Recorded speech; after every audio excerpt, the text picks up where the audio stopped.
Now, fast forward to our last recession, okay, 2008, 2009, and who was president? Obama.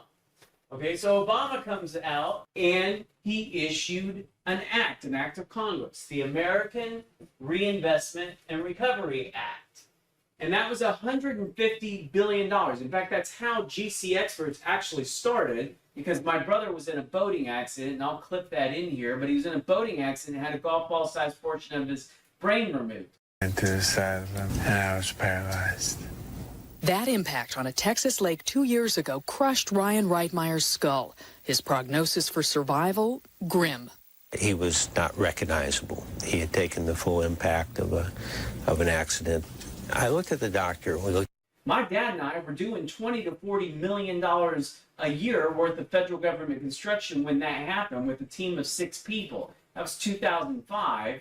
And then we left the construction industry to focus on his recovery for 5 years, but that puts you into 2009, 2010. You got this recession. So our local newspaper had written an article that said the construction industry had gone to shit. And my dad wrote that, the woman that wrote the article back and said, hey, maybe the commercial and residential construction industry had gone to shit, but the federal market's booming because Obama just issued the American Reinvestment and Recovery Act.